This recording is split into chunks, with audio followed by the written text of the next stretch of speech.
folks, my name is JC Kingsley and we're with Sun and Moon Studios and WorldNinja. Stunt training. We are going to teach you folks how to sell different kinds of hits on camera today. We're going to look at slap, kick, basic punch, and we're going to chain all of that type of stuff together in some combinations there at the end for you guys to follow along with. We just want to give you some basic ideas on what different angles look like on each one of those hits and how you might can use them in your film project to make it better. If you've got any questions for us after this, please feel free to ask those questions in the comments. We'd love to interact with you. And this is my partner Kaden, Suon. He's going to help me out with showing you guys what's up with this stunt stuff here. So thanks for tuning in, guys.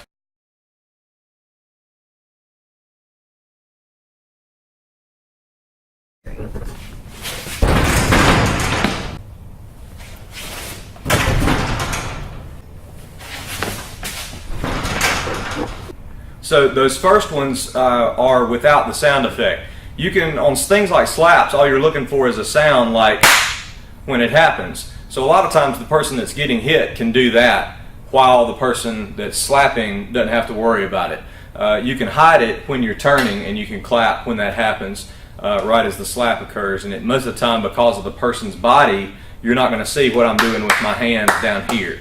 So this time we're going to do it with the slap involved so that there's a sound effect that happens at the moment of impact and you don't have to worry about putting that in post. So this is what that would look like.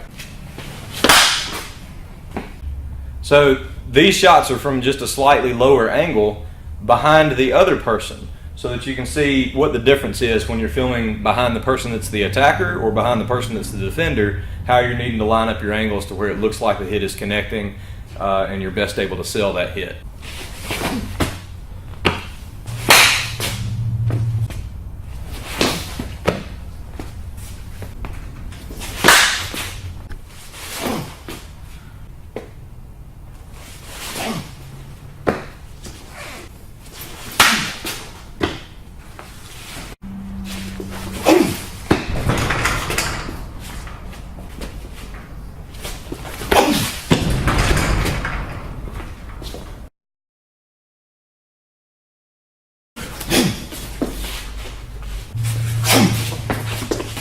So for the first shot there, you were kind of above the action, looking down onto it. When you're doing any kind of hit, it doesn't have to be a kick, but anything that goes to the stomach area, the person is going to react by kind of doubling over. So when that happens, and he doubles over like that, if you're above the action, then his body movement coming over the top of where the hit occurred is going to kind of cover that.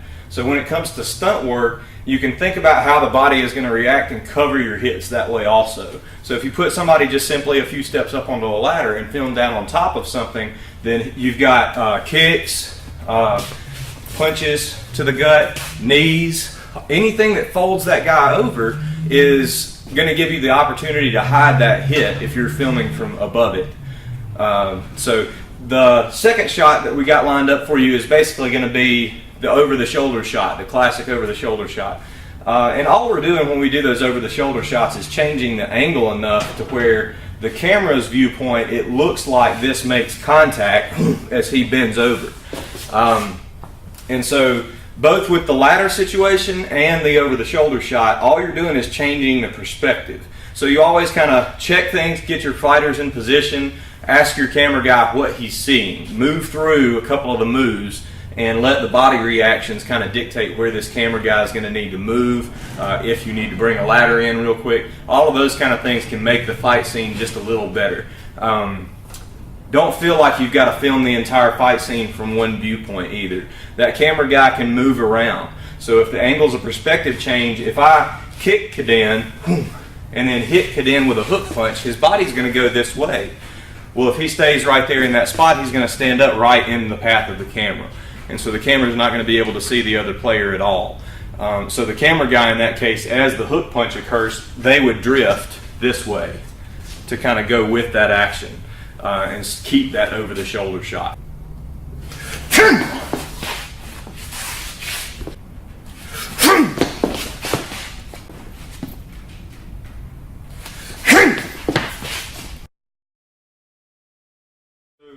This is going to be a combination that we're going to show you to kind of wrap things up. On a combination, the main thing that's different is you're doing multiple hits, so you've got multiple reactions also. So before you actually film anything, you want to work that out between the two guys so that they get their timing right, so that he knows he's going to throw a jab followed by a cross followed by a big hook. So the jab and cross come kind of quick together, just like they normally would. So when he jabs, boom, the reaction is going to be pow, pow, pretty quick, pretty close together. Then as I recover from the cross, the big hook is lined up to finish me off. So there's a little bit of a beat, if you're talking in actor terms, there's a beat in between the cross and the hook that gives the guy time to reset to give a clean reaction to that last big hit. So that's something to watch out for in any combination you set up. This is just a basic combination to show you, and you can put together whatever you like, but you need to remember that they need that time to recover to make the hit look real. If it's a big thrust kick to the gut, he's going to need a second to kind of recover and then come back upright before you give him something else to react to. So keep those reaction times in mind. They do make the difference on whether your fight scene looks real or not.